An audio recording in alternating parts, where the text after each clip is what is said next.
Et à partir de 2011-2012, le pouvoir russe va décréter que Internet est une menace. La géopolitique telle qu'on l'entend à l'Institut français de géopolitique, c'est ce qu'on appelle l'école française de géopolitique, qui a été fondée, parce qu'il y a plein de définitions de la géopolitique, je peux faire un cours, mais l'école française de géopolitique a été fondée dans les années 70 par Yves Lacoste, qui est toujours de ce monde, qui est un grand géographe français, qui avait à l'époque un petit peu bousculé la géographie française en proclamant cette chose qui à l'époque était extrêmement provocatrice. La géographie, ça sert d'abord à faire la guerre. Donc on a eu cette période, moi ce que j'appelle le Runet Underground, où tout s'est changé, il y avait une vraie culture institutionnalisée du piratage, qui vient de l'époque soviétique. Ça, c'est hyper intéressant. C'est-à-dire que l'Union soviétique encourageait le piratage d'œuvres culturelles occidentales. Et c'est ce qu'on voit en Ukraine aujourd'hui, puisque les systèmes autonomes de l'Est de l'Ukraine, des territoires qui sont occupés par la Russie, sont déconnectés du réseau ukrainien pour être reconnectés uniquement à des systèmes autonomes russes. C'est ce qui s'est passé en Crimée en 2014, quand les Russes sont arrivés en Crimée. Une des premières choses qu'ils ont faites, c'est de reconnecter progressivement les systèmes autonomes de la péninsule de Crimée au système autonome russe plutôt qu'au système autonome ukrainien, pour des raisons de sécurité, pour des raisons également de souveraineté, mais également pour des raisons de contrôle.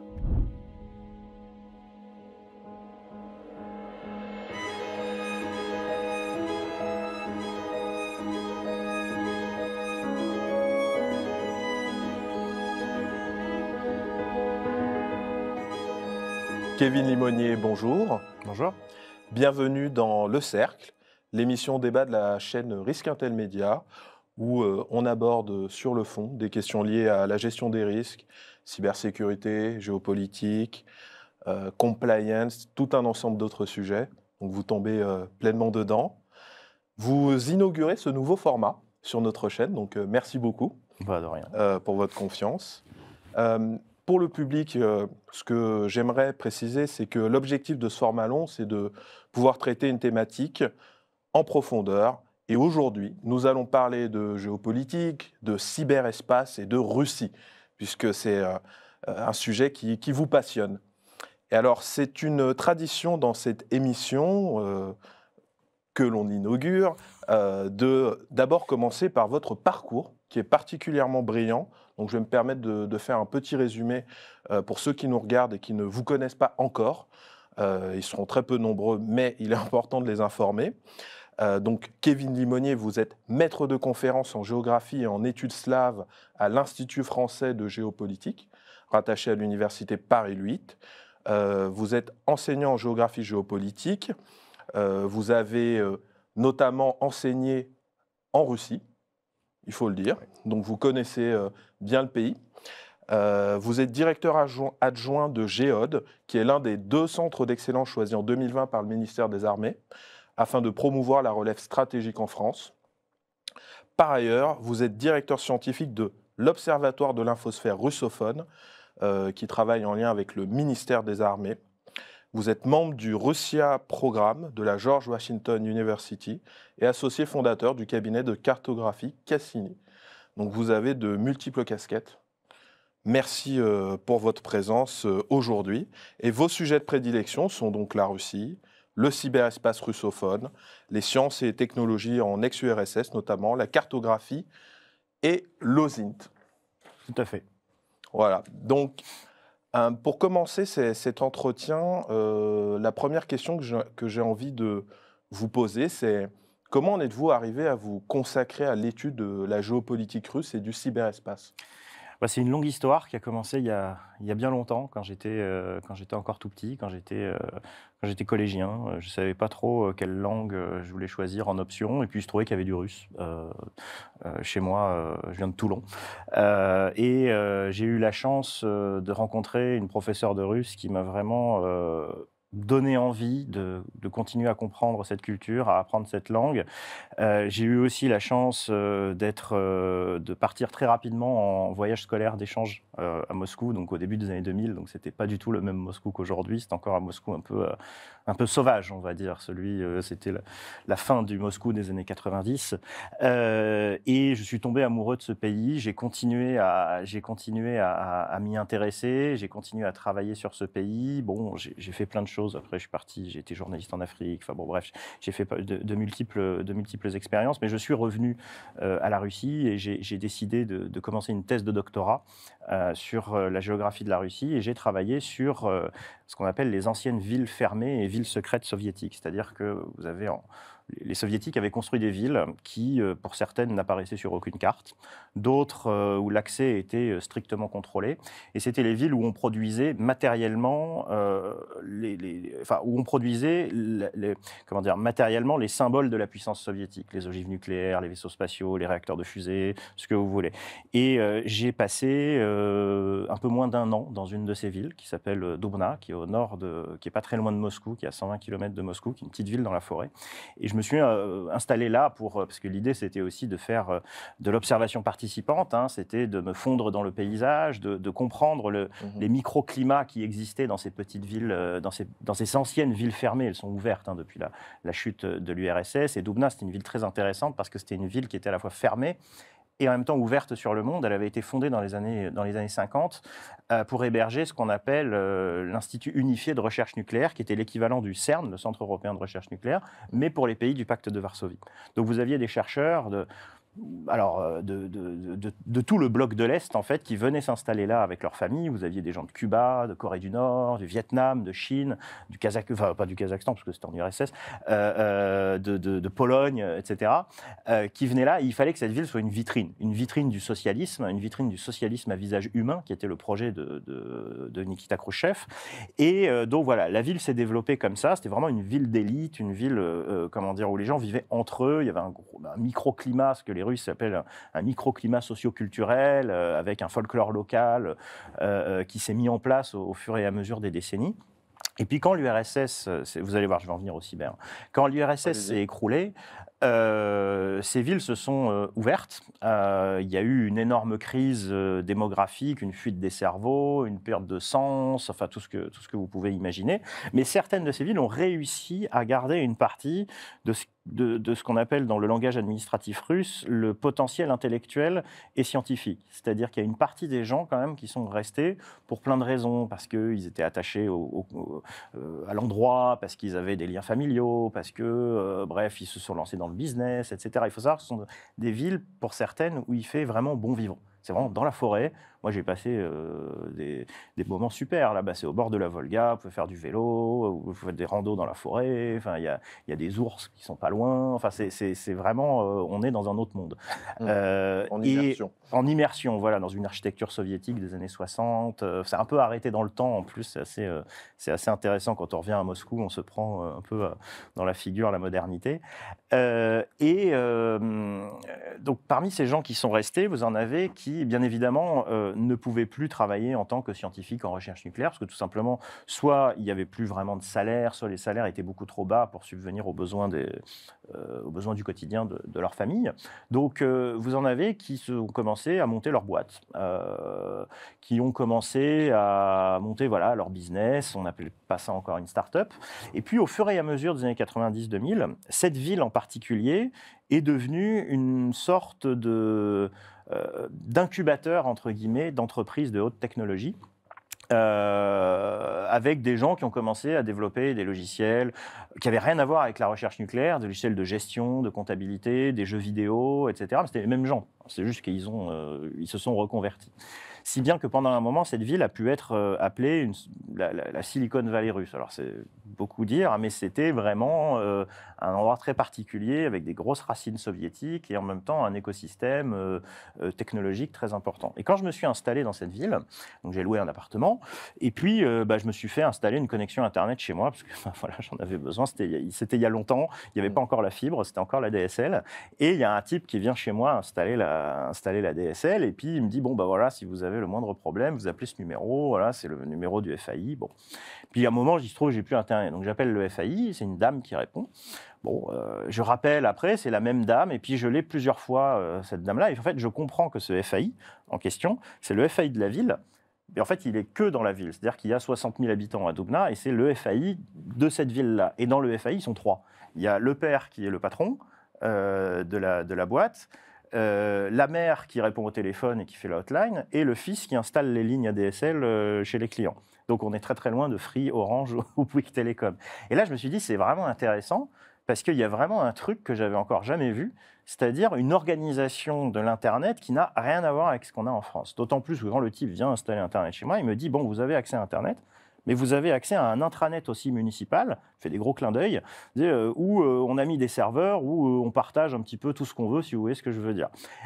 Donc je vais voir sur les serveurs, effectivement, c'était des films, des jeux piratés, etc. C'était le FAI qui hébergeait ça, donc à des vitesses qu'on ne pouvait même pas imaginer à l'époque dans le centre de Paris, quoi, hein. Je téléchargeais déjà à plusieurs mégasecondes, alors qu'à l'époque, c'était phénoménal. Ils avaient même créé un DNS municipal avec des noms, des extensions, des noms de domaines qui ne marchaient que dans la ville. Enfin, ils avaient fait tout un truc. Et en fait, j'ai appris que cette espèce d'intranet municipal avait été développé par des scientifiques à la base du complexe nucléaire dans les années 90 pour discuter, etc. Et c'est comme ça que j'en suis venu à m'intéresser à la cartographie et à la géographie du réseau russe et post-soviétique.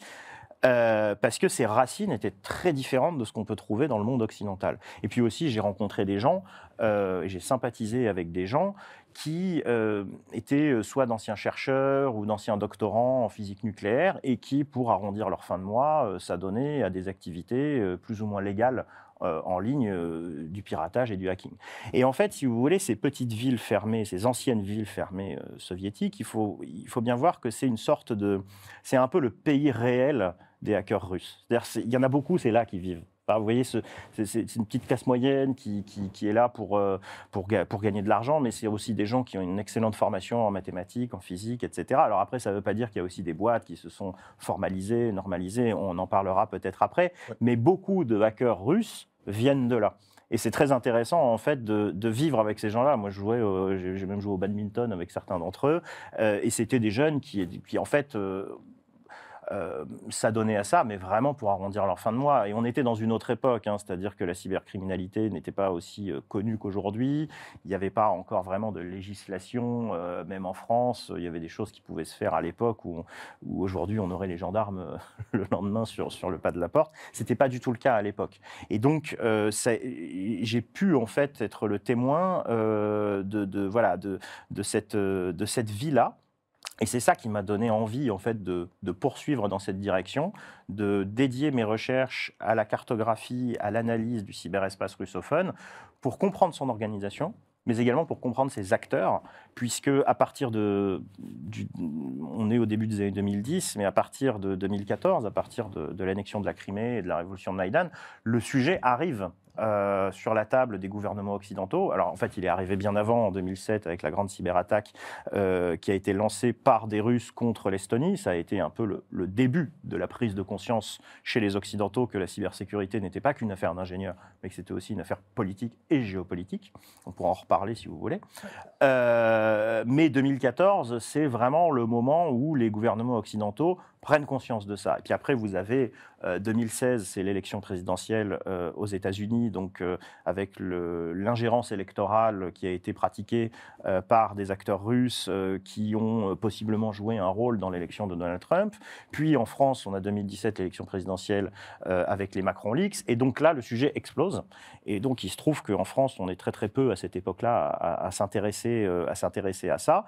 Et moi, ça faisait déjà 10 ans quasiment que je m'intéressais à ça, que je travaillais sur les hackers russes, le cyberespace russe, mais que ça n'intéressait globalement personne, si ce n'est quelques curieux qui trouvaient ça relativement exotique. Et puis d'un coup, le sujet devient stratégique. Okay. Et c'est là qu'on commence à construire notre centre Géode et qu'on rentre dans l'actualité. Quelque part, le sujet vous est un peu tombé dessus sur l'aspect médiatique, alors que, en effet, vous avez écrit dessus de nombreuses publications, des livres, mais ce qu'on comprend en tout cas de votre parcours, ce que je comprends, c'est que vous n'êtes pas, je dirais, qu'un intellectuel ou un universitaire, ce qui est déjà beaucoup, mais aussi un homme de terrain. Vous avez été en immersion et quelque part, ces études que vous menez sur le sujet du cyberespace et de la géopolitique russe, c'est quelque chose que vous avez vécu, qui vous habite. Vous parlez russe. Oui, je Voilà. l'enseigne. Et vous avez enseigné en Russie. C'est important de le dire parce que vous savez de quoi vous parlez, quoi, quelque part. Et moi, j'aimerais revenir rapidement sur cette prise de conscience, notamment dans le monde académique. Est-ce que vous pouvez nous dire un petit mot sur Géode, où vous travaillez justement? Bien sûr, alors Géode, donc c'est un centre de recherche géopolitique de la datasphère, hein, c'est l'acronyme, qui est hébergé par l'Institut français de géopolitique où je travaille, à l'Université Paris 8, mais qui réunit aujourd'hui une quarantaine de chercheurs qui viennent de divers horizons. Des géographes, des politistes, mais également des informaticiens, des mathématiciens, des philosophes. Donc on a vraiment une équipe qui est extrêmement À 360 degrés. pluridisciplinaire, voilà, à 360 degrés. Et on va dire que l'objet principal de ce centre de recherche, c'est de comprendre et d'analyser les enjeux stratégiques de la révolution numérique. C'est-à-dire qu'est-ce que l'irruption du numérique depuis une vingtaine d'années dans nos vies, dans le monde entier et dans tout, finalement, change à la géopolitique, change au rapport de force alors entre les États, mais également entre les organisations. Qu'est-ce que ça change aussi, et ça c'est le fondement même de la géopolitique, au contrôle de l'espace, au contrôle du territoire, ce qu'on appelle la territorialisation en géopolitique. Ça, on va y venir, voilà. justement, puisque nous, dans cette émission, on aime commencer par les bases. Donc votre parcours, très intéressant. Merci beaucoup, Kevin Limonier. Moi, j'aimerais revenir sur d'abord quelques concepts, puisque la géopolitique, pour rappel, hein, c'est cette étude, cette analyse de l'influence des facteurs géographiques, notamment économiques et culturels, sur la politique des États et sur les relations internationales. Maintenant, dans géopolitique, étymologiquement parlant, il y a géo, pour terre en grec, et donc il y a cette notion de géographie, donc de lieu. Tout à fait. Mais alors, quelle est la géographie du cyberespace? Puisque pour beaucoup d'entre nous, le cyberespace, c'est cet espace, justement, sans frontières. Donc, est-ce que vous pouvez nous revenir sur la pertinence, justement, de la grille d'analyse géopolitique dans le cadre de l'étude du cyberespace? Qu'est-ce que vous entendez, notamment, par cyberespace? Et comment peut-on cartographier un espace a priori sans frontières? Ok, alors je vais répondre en trois morceaux. Premier morceau, c'est quoi la géopolitique? Deuxième morceau, comment on peut comment le cyberespace est un objet géopolitique et donc un objet spatial. Et troisième morceau sur la liste des enjeux. La géopolitique telle qu'on l'entend à l'Institut français de géopolitique, c'est ce qu'on appelle l'école française de géopolitique, qui a été fondée, parce qu'il y a plein de définitions de la géopolitique, hein, je peux faire un cours, mais l'école française de géopolitique a été fondée dans les années 70 par Yves Lacoste, qui est toujours de ce monde, qui est un grand géographe français, qui avait à l'époque un petit peu bousculé la géographie française en proclamant cette chose qui à l'époque était extrêmement provocatrice. La géographie, ça sert d'abord à faire la guerre. Et ça, c'est quelque chose qui a été retentissant. Lacoste proclame ça après un terrain au Vietnam où il est intervenu à la demande du gouvernement vietnamien pour comprendre comment, Lacoste était communiste, pour comprendre pourquoi est-ce que l'aviation américaine, l'US Air Force, dans le cadre de la guerre du Vietnam, bombardait certaines digues du fleuve Rouge, là où il n'y avait personne. Et en fait, le Viet Minh se demandait pourquoi. Ils ont fait appel donc à Lacoste, ce géographe, pour comprendre un petit peu qu'est-ce que c'était que cette stratégie bizarre de bombarder des digues, mais à des endroits où il n'y avait personne. Et en fait, Lacoste, qui est un géomorphologue à la base, c'est-à-dire qu'il étudie les terrains, la morphologie de l'espace terrestre, parvient à comprendre que les Américains visent certains méandres du fleuve pour affaiblir les digues, de sorte à ce que quand la mousson vient, les digues puissent rompre, inonder les rizières, inonder les villages et donc couper le Viet Minh d'une grande partie de ses capacités de production de riz qui est donc l'élément de base de la nourriture du delta du fleuve Rouge. Et donc déstabiliser par là la rébellion vietnamienne sans avoir l'air d'y toucher. Et en fait, Lacoste revient avec cette information fondamentale qui est qu'il dit, vous voyez, la géographie nous a permis de mettre en lumière ce savoir stratégique-là, qui nous a permis de comprendre la stratégie, ce savoir qui nous a permis de comprendre la stratégie de l'acteur américain sur place. D'accord ? Et là, il y a un lien d'ailleurs avec l'OSINT.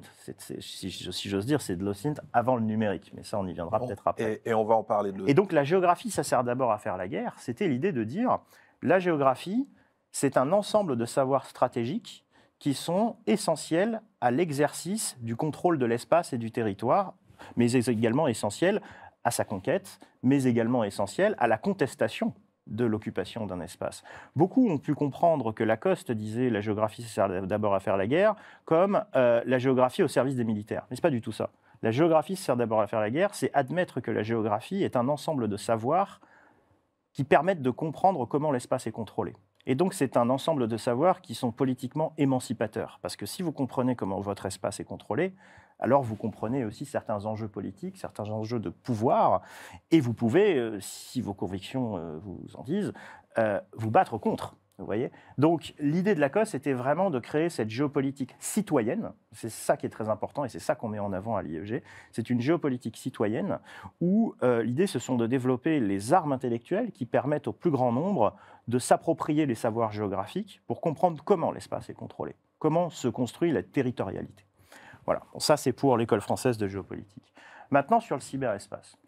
À partir, pour faire l'histoire d'Internet, mais à partir des années 90, on a quand même un développement massif du numérique avec le développement des premiers ordinateurs personnels, le PC, les premiers systèmes d'exploitation, on va dire grand public, Windows 3.0, 3.1, puis 95, et puis c'est l'explosion de la bulle Internet au début des années 2000. Puis là, on a une massification d'Internet, et depuis, en fait, l'humanité produit de plus en plus de données numériques. C'est-à-dire que les données numériques sont partout.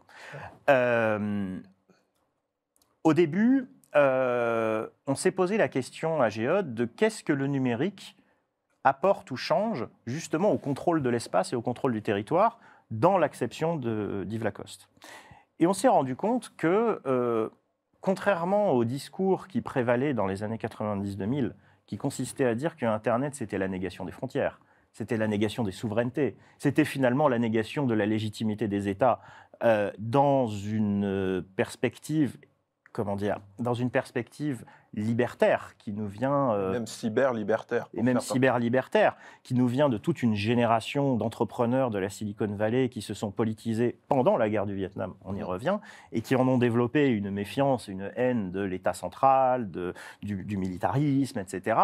Il y a eu tout ce discours qui s'est développé, et moi je me souviens, quand j'étais gamin, on nous vendait Internet comme un espace de paix, de liberté, sans frontières, etc. Bon, voilà, il y a même eu un géographe français qui a pu dire que Internet marquait la fin de la géographie. Or, on a vu depuis quand même quelques temps que ça n'est absolument pas le cas. Ça n'est pas le cas parce que ça a pu être le cas peut-être au début quand Internet ressemblait encore à une communauté d'idéalistes. Mais aujourd'hui que Internet et le cyberespace sont absolument omniprésents, les enjeux géopolitiques se sont rappelés à cette... voilà, se sont rappelés à Internet. Sur la territorialité, en fait, bien évidemment, on a commencé à travailler sur ce qu'on appelle la couche physique du cyberespace, puisqu'on détermine plusieurs couches pour comprendre le cyberespace. La première couche, c'est la couche physique, c'est-à-dire les infrastructures qui existent dans l'espace physique. Ce sont les câbles, les routeurs, les ordinateurs, bref, tout ce qui vous permet d'interagir via le cyberespace, tout appareil qui vous permet d'interagir, ça peut être le satellite en orbite, tout ce qui existe dans l'espace matériel. Cette première couche, bien évidemment, pour un géographe, elle est assez, on pourrait dire qu'elle est assez facile à cartographier. En fait, c'est beaucoup plus compliqué que ça. Mais disons qu'elle existe. Donc ça, on va dire qu'on est encore dans une projection topographique des choses, où on peut poser les choses sur une carte et comprendre ce qui se passe. Mais le problème, c'est que ça n'est que la première couche. Nous, on distingue 3 ou 4 couches pour comprendre le fonctionnement du cyberespace. Première couche physique. Deuxième couche qu'on appelle la couche logique du cyberespace. Là, on quitte l'espace physique pour entrer dans ce qu'on appelle l'espace logique, c'est-à-dire l'espace des réseaux, des interconnexions. La couche logique, c'est celle où nous, on va placer toutes les stratégies d'aiguillage qui permettent aux données de circuler sur le réseau. Je prends souvent l'exemple d'un chemin de fer. Non, c'est pas parce que vous avez des gares, des passagers, des trains et même un site de réservation qui marche pas comme en France que vous avez un réseau qui fonctionne. Ce qu'il vous faut, ce sont des aiguilleurs, parce que si vous n'avez pas d'aiguilleurs et vous n'avez pas de stratégie d'aiguillage, vos trains vont se rentrer dedans, ils vont dérailler, ils ne seront plus à l'heure et votre réseau va très certainement arrêter de fonctionner très, très rapidement. Cette couche logique, c'est celle où on va retrouver tous les protocoles de routage qui permettent d'aiguiller les données sur le réseau. C'est une couche qui est éminemment importante dans nos recherches parce que c'est celle qui est la plus difficilement cartographiable, mais qui est aussi la plus critique pour comprendre les stratégies de contrôle sur le réseau. Je vous prends un exemple. Aujourd'hui, en Ukraine, les territoires qui sont occupés par l'armée russe sont physiquement et logiquement déconnectés du réseau ukrainien pour être reconnectés sur le réseau russe. Ça va être des manipulations physiques, mais ça va être aussi des manipulations logiques au niveau d'un protocole qu'on appelle le protocole BGP, Border Gateway Protocol, qui est le protocole qui permet aux systèmes autonomes, qui sont les briques élémentaires de l'Internet, de communiquer entre elles. Un système autonome, c'est typiquement un fournisseur d'accès Internet, une banque, bref, une grande structure qui a un fonctionnement interne autonome de son propre parc informatique en matière de routage de données. Internet n'est qu'une composition de systèmes autonomes qui sont interconnectés entre eux. Mais ils ne sont pas tous interconnectés entre eux. Il y a différentes façons d'être interconnectés. Et par exemple, un système autonome français n'a absolument aucun intérêt à être connecté à un système autonome situé au Fidji ou que sais-je encore, parce que c'est beaucoup trop loin dans l'espace. Les interconnecter, ces deux systèmes autonomes coûteraient trop cher, il n'y aurait pas de logique économique, et il peut aussi y avoir des logiques politiques. Et c'est ce qu'on voit en Ukraine aujourd'hui, puisque les systèmes autonomes de l'Est de l'Ukraine, des territoires qui sont occupés par la Russie, sont déconnectés du réseau ukrainien pour être reconnectés uniquement à des systèmes autonomes russes. C'est ce qui s'est passé en Crimée en 2014, quand les Russes sont arrivés en Crimée. Une des premières choses qu'ils ont faites, c'est de reconnecter progressivement les systèmes autonomes de la péninsule de Crimée au système autonome russe plutôt qu'au système autonome ukrainien, pour des raisons de sécurité, pour des raisons également de souveraineté, mais également pour des raisons de contrôle. Puisque en reconnectant les systèmes autonomes à la Russie, ce qui se passe, c'est que vous placez de fait les utilisateurs qui sont situés sur le territoire en question derrière les pare-feux russes. Et aujourd'hui, ça a une énorme signification puisque la Russie bloque à peu près toute source d'information qui contrevient, on va dire, au régime de vérité qui est voulu par le Kremlin. Donc de fait, quand vous êtes dans les territoires occupés en Ukraine, vous avez beaucoup de chances de ne pouvoir vous connecter à Internet que via un système autonome qui est lui-même connecté à des systèmes autonomes russes qui sont eux-mêmes connectés à des pare-feux russes qui marquent vraiment la frontière de la Fédération de Russie et qui filtrent ce qui entre et ce qui sort. Donc, c'est comme si on avait un prolongement de l'occupation territoriale par une sorte d'occupation cybernétique, informationnelle, mais également cognitive, puisque vous influencez la manière dont les gens vont s'informer et vont être en capacité de discuter. Et ça, c'est profondément géopolitique, d'accord ? Puisque le contrôle de l'espace, selon Lacoste, mais également selon d'autres géographes, le contrôle de l'espace, le contrôle du territoire, c'est d'abord le contrôle des réseaux. Et ça, c'est, je dirais, c'est un prolongement des théories de Foucault, en fait. Le contrôle de l'espace, c'est le contrôle des réseaux. Et donc, aujourd'hui, le contrôle des réseaux numériques est bien évidemment déterminant et incontournable pour assurer, pour exercer un pouvoir sur un territoire précis. Et c'est ce que l'Ukraine nous montre aujourd'hui. Donc ça, c'est la deuxième couche du cyberespace. Ensuite, vous avez une troisième couche, je vais m'arrêter à 3 couches en fait, qui est ce qu'on nous on appelle la couche informationnelle. C'est très simplifié, hein. Donc normalement il y a une infinité de couches. On peut vraiment découper ça en des dizaines de couches différentes. Si on prend chaque protocole, chaque système, etc. Mais bon, pour les besoins de l'exercice, on va rester à 3 couches. Couche physique, couche logique et donc couche informationnelle. On aura l'occasion d'y revenir, mais allez-y, précisez-nous cette troisième couche. Et en tout état de cause, vous avez beaucoup écrit là-dessus. Et nous mettrons le lien dans la vidéo de beaucoup de vos articles pour que notre public puisse approfondir la question. Je vous redonne la parole.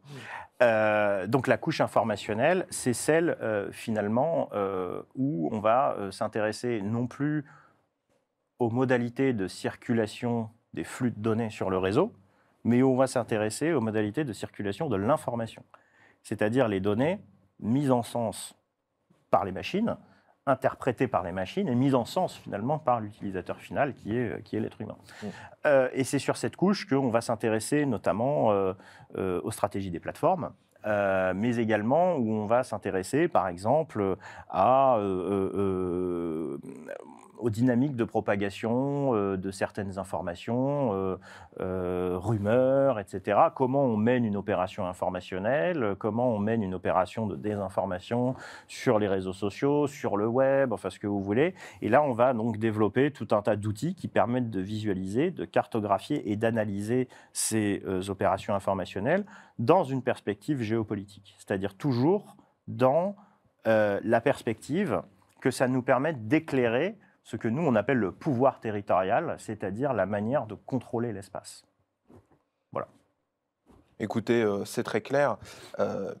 En tout état de cause, ce qu'on comprend, c'est que finalement, à la faveur des tensions, des conflits géopolitiques, les frontières se sont rappelées quelque part au cyberespace, puisque les frontières, que sont-elles sinon la cristallisation, je dirais, de deux forces qui s'opposent aussi. Il y a un peu de ça derrière les frontières. Et donc, et toujours donc, cette logique de cartographier, comme vous le rappeliez, dans un contexte de, alors certes, de géopolitique citoyenne, mais aussi de conflit, quoi. Absolument. Il y a toujours cette logique, donc c'est très intéressant. Merci de nous éclairer là-dessus.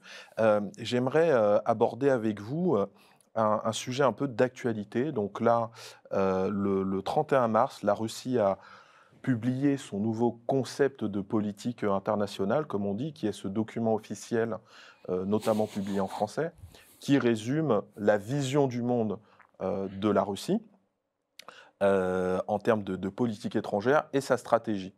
Donc les médias en ont un petit peu parlé. On rappelait qu'en effet, la Russie pointait l'Occident comme une menace potentiellement existentielle, en tout cas, dans une logique, je dirais, antisystémique.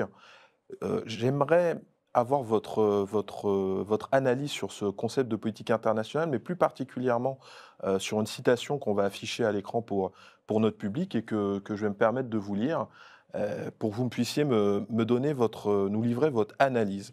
Donc je cite: « L'utilisation de la force militaire en violation du droit international, l'exploitation de l'espace cosmique et informatique en qualité de nouveau terrain des hostilités », ce qui rejoint ce que vous étiez en train de décrire, la dilution de la limite entre les moyens militaires et non militaires de la confrontation interétatique, l'aggravation des conflits armés de longue date dans plusieurs régions, augmente la menace à la sécurité générale, aggrave les risques des affrontements entre les États majeurs, y compris avec la participation des puissances nucléaires, la probabilité d'une escalade et de la transformation de ces conflits en une guerre locale, régionale ou globale.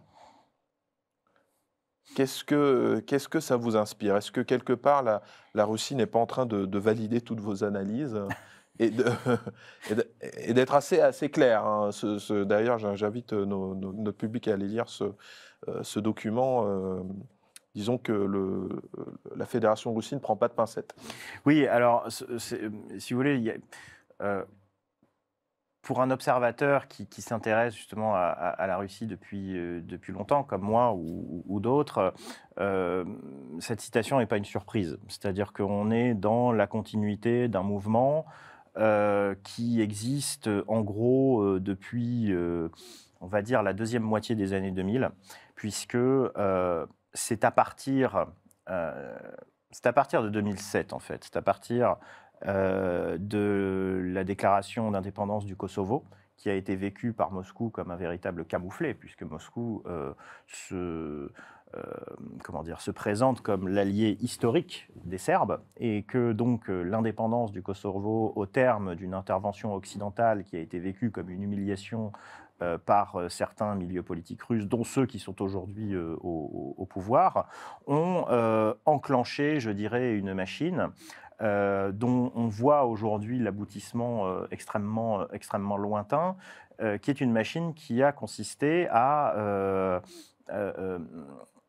mettre progressivement sur le devant de la scène l'idée que l'Occident n'est pas un partenaire, mais une menace. Ça, c'est une représentation géopolitique, pour le coup, qui est alimentée par certains cercles de pouvoir et par les gens qui entourent Vladimir Poutine, et qu'on appelle en Russie les silaviki, c'est-à-dire les gens qui sont les personnels issus des organes de force, c'est-à-dire le FSB, enfin, l'ex-KGB, l'armée russe, les autres services de renseignement. Ce sont ces gens-là qui, aujourd'hui, tiennent le haut du pavé en Russie et depuis plus de 20 ans maintenant. Et à partir de 2007, d'ailleurs, en 2007, il y a une doctrine militaire russe qui paraît à l'époque, et contre toute attente, en fait, il y a eu à l'époque des observateurs qui ont été surpris de voir que la Chine n'était plus présentée comme une menace, mais que l'Occident était présenté comme une menace potentielle. Vous voyez, le shift, il date d'il y a extrêmement longtemps, et le rôle des guerres de Yougoslavie là-dedans est extrêmement important, puisque la Russie, je le répète, a vécu ça comme une véritable humiliation. Que la Russie n'a jamais accepté l'utilisation par les Occidentaux de ce qu'on appelle le droit d'ingérence humanitaire, c'est-à-dire la possibilité, selon le droit international, d'intervenir s'il y a un acte manifeste un non-respect manifeste des droits de l'homme, comme une tentative de génocide ou ce genre de choses. Et les Russes ont, d'ailleurs, par rapport à ça, développé toute une idée que les Occidentaux développent un discours, et ça c'est Poutine qui le dit, de double standard. En gros, il y aurait les droits de l'homme pour les Occidentaux et les droits de l'homme pour les autres, et notamment pour les Russes. Ce qui a pu, pendant longtemps, être une idée assez séduisante pour certains, mais en fait, quand on regarde comment les Russes sont intervenus en Ossétie du Sud pour, par exemple, contrevenir à un prétendu génocide que prépareraient les Géorgiens, on voit bien que c'est la réponse du berger à la bergère. C'est d'un cynisme total. Donc, il ne faut pas ici mettre sur un piédestal les uns ou les autres. Ici, je veux dire, on est dans de la manipulation discursive à fond. Et cette idée-là a fait germer une autre idée, qui est que les Occidentaux se livrent à une guerre hybride contre la Russie et contre les partenaires de la Russie. Et ça, c'est une chose qui vient d'encore plus loin que 2007, mais 2007 a été un peu ça a enclenché toute une dynamique qui perdure jusqu'à aujourd'hui, notamment le fait que, cette idée se base sur la croyance que ce sont les Occidentaux qui ont provoqué l'éclatement de l'Union soviétique, que ce sont les Occidentaux qui ont provoqué l'extension de l'OTAN à l'Est. Il y a toute une discussion pour savoir est-ce qu'on a promis aux Russes ou pas promis aux Russes que l'OTAN s'étendrait aux anciens pays soviétiques ou pas. Moi, j'ai envie de dire, c'est pas la question, puisque personne n'a forcé les Estoniens, les Polonais et les Lettons à entrer dans l'Alliance Atlantique. Ils sont entrés de plein gré, justement au regard de l'histoire extrêmement terrible qu'ils partagent avec leurs grands voisins. Ça, il faut quand même pas l'oublier. Et il y a eu ce discours, finalement, que donc l'Occident menait une guerre tous azimuts contre la Russie, ce qu'elle représente dans le monde, et le projet politique qu'elle incarnerait. Bon. Les révolutions de couleur, donc au milieu des années 2000, ont également été une étape importante, puisque c'est le moment où Moscou a pu dire que, par exemple, la révolution orange en Ukraine avait été provoquée par des ONG occidentales qui auraient manipulé l'opinion, etc., etc. Là, on est dans la préhistoire de toute cette guerre hybride, comme le disent les Russes utilisent un peu ce terme maintenant, c'est vrai. Et puis, on arrive dans la décennie 2010, et là, il y a une chose qui change fondamentalement, qui est l'émergence d'Internet comme média de masse, comme moyen de communication de masse, notamment dans l'ex-URSS, avec l'apparition des réseaux sociaux. Et ça va changer énormément de choses. Parce que les réseaux sociaux vont être le moyen que les sociétés civiles des États post-soviétiques vont s'approprier pour s'auto-organiser et pour se mobiliser contre les autocraties et contre les abus de pouvoir de ces régimes qui sont, il faut le rappeler, profondément corrompus. Et au début des années 2010, les gens en ont marre. Ils en ont marre à un tel point qu'en 2011-2012, Vladimir Poutine, qui n'est plus président, je le rappelle, il est Premier ministre et il a mis Dimitri Medvedev comme président puisque la Constitution ne lui autorisait à l'époque de ne faire que 2 mandats présidentiels consécutifs. Donc il a fait ces 2 mandats, il met Medvedev et à la fin du mandat Medvedev, il revient et il dit je vais me présenter pour un 3e mandat. Là, il s'est passé quelque chose qui était absolument étonnant et assez magnifique, je dois dire. J'habitais à Moscou justement à cette époque-là, en 2011-2012. Il va y avoir des énormes manifestations. C'est-à-dire les plus grosses manifestations que la Russie ait jamais connues depuis la chute de l'URSS. Des dizaines et des dizaines de milliers de personnes vont descendre dans les rues de Moscou, de Saint-Pétersbourg, de Yekaterinbourg, de toutes les grandes villes russes. Par des températures qui sont quand même relativement négatives. Moi, je me souviens d'un bon moins 15. Voilà, c'est pas Bastille-Nation au printemps. Ouais. C'est plus rude que ça. Et là, le pouvoir a pris peur. Le pouvoir a pris peur parce que ces manifestations étaient en grande partie organisées via les réseaux sociaux, que les manifestants organisaient ce qu'ils appelaient des flash mobs, qui étaient en fait des manifestations, des micro-manifestations spontanées pour déborder les forces de sécurité russes. Et là, le FSB a pris peur. Le FSB a tellement pris peur qu'il a envoyé une lettre au fondateur de VK, Vkontakte, qui est le grand réseau social russe. Ce fondateur, c'est Pavel Durov, qui est également le fondateur de Telegram, en demandant à Durov de donner les identités des meneurs des manifestations. Ce qui montre, Durov a priori refusé, mais ce qui montre qu'à l'époque, les services de sécurité russes n'ont absolument aucun contrôle sur ce qui se passe sur Internet. Ils n'ont même pas accès aux bases de données et aux données internes des réseaux sociaux russes. Ils sont complètement à la ramasse. Et ça les a totalement stressés. Et moi, j'ai pu mesurer le stress du pouvoir russe à la longueur des colonnes de blindés qui entouraient Moscou pendant ces manifestations. Il y avait des immenses colonnes de blindés. Les Russes, enfin le gouvernement russe, vivait dans la peur d'un printemps arabe russe. Parce qu'on est quand même à l'époque des printemps arabes qui ont eux-mêmes été en partie, on va dire, provoqués par l'émergence des réseaux sociaux, en tout cas dans certains contextes. Donc il y a cette peur-là.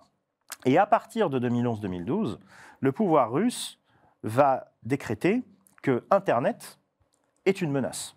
C'est une menace aux mains des Américains, c'est une menace qui corrompt la jeunesse, c'est une menace qui mobilise des citoyens pour des causes qui sont jugées illégitimes, et c'est une menace pour la stabilité du régime et pour la stabilité des régimes amis. Voilà. Et à partir de 2011-2012, va s'enclencher cette dynamique de contrôle de l'espace numérique qui va durer jusqu'à aujourd'hui, finalement qui va provoquer, si vous voulez, un surinvestissement du gouvernement russe sur les questions de guerre hybride, tout ça, bon voilà, mais dans l'espace numérique. Et 2016, l'ingérence électorale russe aux États-Unis est considérée par beaucoup d'acteurs russes comme une sorte de vengeance, entre guillemets. C'est-à-dire, on vous fait subir ce que vous nous avez fait subir. C'est-à-dire qu'on vient s'ingérer dans vos affaires. Ce qui est d'un relativisme absolument total, mais qui montre bien la manière dont les autorités russes commencent à penser Internet et commencent à penser le cyberespace à partir du début des années 2010 comme un milieu de comme un espace de confrontation politique et géopolitique, alors que jusque-là, c'était quelque chose qui était quand même assez sous le radar. En 2007, il y a eu la grande cyberattaque sur l'Estonie, mais qui était plus, je dirais, qui était plus le résultat d'un malentendu que d'une stratégie pensée au sommet de l'État. Mais à partir de 2010-2011, le pouvoir comprend que Internet, qui s'est développé complètement en dehors de son orbite, les grands réseaux sociaux russes, les grandes plateformes d'intermédiation russes, que sont Vkontakte, Yandex, qui est équivalent russe de Google, tout ça, se sont développés totalement en dehors du champ de vision du pouvoir et des gens qui sont au pouvoir. Alors, les gens qui sont au pouvoir, leur truc, c'est le gaz, les armes, le pétrole, ce genre de choses. Pas du tout le numérique, à part pour Medvedev qui va commencer à développer des choses à partir du début des années 2010. Et puis là, subitement, ils se rendent compte qu'en fait, ce n'est pas juste un truc de geek et de jeunes en basket, mais que c'est vraiment quelque chose qui est vital, essentiel pour la sécurité de l'État et pour sa stabilité. Et donc, quand les Russes parlent aujourd'hui de guerre hybride dans les espaces informationnels, c'est... si vous voulez, c'est la continuité de ça. C'est la continuité de ça, et vous avez aussi, il est aussi dit dans cette citation, il parle des espaces cosmiques. Alors ça, c'est une mauvaise citation, c'est une mauvaise traduction des Russes qui ont dû traduire le communiqué, mais en fait, ce sont les espaces extra-atmosphériques. En russe, on dit kosmicheski, donc cosmique. Là aussi, c'est très intéressant parce que la Russie a, vous le savez, un complexe spatial extrêmement, historiquement très développé, où les autorités russes prétendent avoir un rapport, une sorte de relation spéciale avec l'espace. Medvedev déclarait au début des années 2000 que la conquête spatiale faisait partie des héritages techniques, mais également spirituels de la culture russe. Ce qui est très intéressant, parce que ça nous renvoie à des philosophies que l'on appelle les philosophies cosmistes, qui ont été développées au XIXe siècle et au début du XXe siècle par des penseurs comme Fedorov, qui n'est pas très connu en France, mais on connaît un peu plus Konstantin Tsiolkovsky, qui est un des pères de la conquête spatiale, et qui est, s'il y a des vieux fans de Star Trek qui nous écoutent, une de ses citations préférées, c'était « La Terre est le berceau de l'humanité, mais qui a envie de passer sa vie dans un berceau ». Et en fait, cette philosophie cosmiste qui vient de mouvements spirituels orthodoxes russes du XIXe siècle, mêlée avec les philosophies de Teilhard de Chardin sur la noosphère et Gaïa, va, pendant l'époque soviétique, muter et être appropriée par les bolcheviks, qui vont en faire une espèce de mission eschatologique pour prouver, illustrer la supériorité du système socialiste sur le système capitaliste. La conquête des étoiles est une preuve de la supériorité du communisme en tant que système, mais c'est aussi une preuve, finalement, que le communisme poursuit des buts qui sont plus élevés que le capitalisme qui se vautre dans le cynisme le plus abject, si je reprends la terminologie de l'époque. Et après la chute de l'URSS, on a en Russie un stress identitaire qui est extrêmement fort, et un des grands socles identitaires qui est utilisé par le pouvoir pour solidifier cette fédération de Russie, qui est somme toute un petit peu artificielle, hein, d'une certaine manière. On l'a vu avec les guerres de Tchétchénie, avec pas mal de tentatives de séparatisme comme ça. L'un des grands socles qui est promu, ce sont les héritages technologiques et philosophiques de l'Union soviétique. Et c'est comme ça que le complexe spatial s'est retrouvé mis sur une espèce de piédestal où c'est pas juste un héritage technique, si vous voulez. C'est un héritage, comme le dit Medvedev, alors lui, il utilise le mot de spirituel, mais il faut bien voir qu'aujourd'hui, le complexe spatial russe est quand même dans une très mauvaise posture. Ils ont perdu énormément d'ingénieurs, les sanctions leur font très très mal, on voit qu'il y a des vaisseaux Soyouz qui fuient, on ne sait pas trop pourquoi, mais on pense que c'est parce qu'il n'y a plus assez de gens, ou peut-être du sabotage, ou ce genre de choses. Enfin, ça commence à poser des vraies questions sur la station spatiale internationale comme ça. Et donc on voit que là aussi, on a quelque chose qui est très intéressant, qui est une sorte de décalage total entre les discours du pouvoir russe, qui sont des discours un petit peu grandiloquents, etc., l'espace spatial, et la réalité des moyens que les Russes ont à leur disposition, qui sont en train de diminuer progressivement. Et la question se pose également pour le cyberespace, puisque si la Russie est une grande cyberpuissance, personne ne sait encore aujourd'hui quelles conséquences va avoir la fuite de presque, peut-être, on ne sait pas exactement, mais des centaines de milliers de citoyens russes qui ont fui la Fédération de Russie depuis février 2022 pour des raisons politiques, ou alors pour échapper tout simplement à la conscription. Et parmi ces gens qui ont fui, pour fuir, il faut des moyens. C'est des gens, c'est la classe moyenne. Beaucoup d'élites, a priori. Élite, mais juste aussi classe moyenne. Classe moyenne urbaine, il y a une grosse classe moyenne en Russie, Moscou, Saint-Pétersbourg. Ces gens-là, ils sont quoi ? Ils sont ingénieurs IT. Ils sont dans la com, ils sont, c'est une population parisienne, quoi, vous voyez. Et ces gens-là, ils partent. Et déjà qu'on sait que chez nous, en France, mais également ailleurs, on a des problèmes de RH dans la cybersécurité et dans tous les domaines, on va dire, liés au numérique. Imaginez ce que ça fait dans un pays où vous avez énormément de gens qui partent comme ça. En fait, il y a une grosse inconnue aujourd'hui qui est quelle va être la conséquence opérationnelle de cette fuite des cerveaux, de cette fuite des compétences, puisque vous allez aujourd'hui dans n'importe quelle capitale d'Asie centrale ou du Sud-Caucase, vous allez dans des bars, vous avez aujourd'hui des Russes qui sont là, qui ont loué des Airbnb sur des longues périodes, qui sont en télétravail, qui bossent à distance avec leur boîte et qui sont là, qui le soir boivent quelques bières ou quoi. Et je dirais, moi, si j'étais un chasseur de tête occidental dans la cybersécurité, j'enverrais des gens dans des bars en ex-URSS pour recruter des Russes qui sont là, qui finalement attendent, sont dans une espèce d'entre-deux, où leur vie est en suspens. Il faut voir aussi ce que c'est psychologiquement pour des gens, il faut s'imaginer. Du jour au lendemain, vous fuyez. mais vous êtes toujours en fait en train de bosser pour votre boîte à distance, vous êtes dans des Airbnb, mais vous ne pouvez pas rentrer chez vous. Enfin, il y a un côté un peu surréaliste à ça, vous voyez. Et ça, on ne sait pas comment ça va évoluer. Est-ce que ces gens vont rentrer ?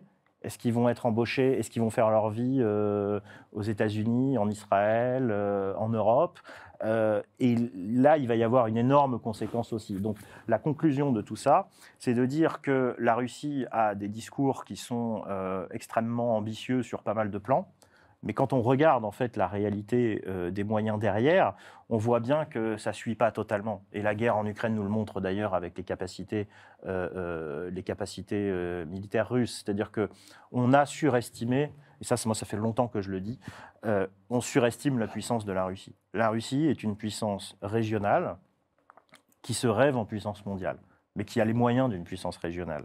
Alors après, ils ont des leviers, on va dire, asymétriques. On voit qu'ils sont capables de faire très très mal avec très peu de moyens, comme en 2016 aux États-Unis, où la campagne de désinformation russe a sans doute coûté moins qu'un missile ou qu'un avion de chasse, mais pour un impact politique majeur. Mais vous ne pouvez pas développer une politique de long terme, de puissance de long terme, qui est basée sur un espèce d'effet de surprise permanent. Vous voyez, avec des moyens extrêmement limités, c'est pas possible. Et donc là, on est en train aujourd'hui de voir l'inversion de cette bascule, où finalement, eh bien, la réalité des rapports de force se rappelle aux Russes. Moi, pendant des années, j'ai répété à qui voulait l'entendre que la Russie n'a pas les moyens de pays comme les États-Unis ou la Chine. Vous voyez, il ne faut pas mettre les choses au même niveau. Voilà. Tout à fait. C'est très intéressant ce que vous venez de dire. Et en effet, là, les guerres ont ça de vertu, entre guillemets, qu'elles clarifient les rapports de force. Oui, à quel coût? On ne doit pas les souhaiter, mais c'est l'une des conséquences, Oui. on dira. Et très clairement, beaucoup d'observateurs ont été surpris de la relative faiblesse, dirons-nous, de la Russie. C'était inattendu. C'est pas tant de la faiblesse que de l'incompétence systémique. Et ça, c'est quelque chose qui est très répandu en Russie. On est dans un système qui est profondément corrompu. C'est même pas qu'il est profondément corrompu, c'est que la corruption est le mode de gouvernement normal. Vous voyez ce que je veux dire? D'accord. Et dans un pays où la corruption est le mode de gouvernement normal, ça veut dire que le copinage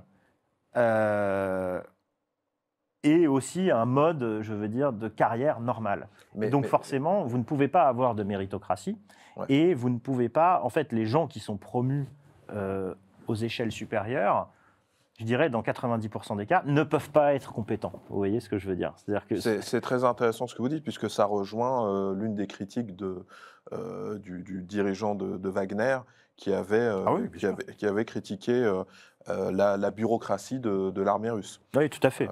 Donc c'est pour dire qu'en effet, tout fuite à tous les niveaux.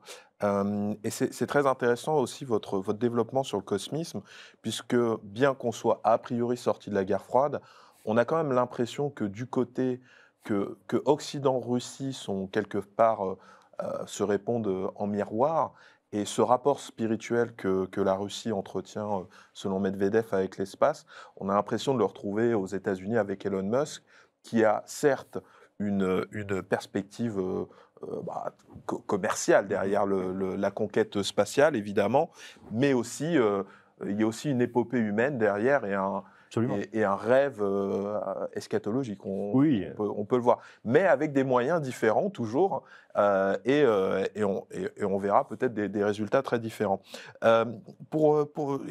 Également un autre élément que je voulais voir avec vous, puisque vous parliez de quelque part les bouleversements qu'on voit aujourd'hui s'inscrivent dans un continuum de moitié des années 2000.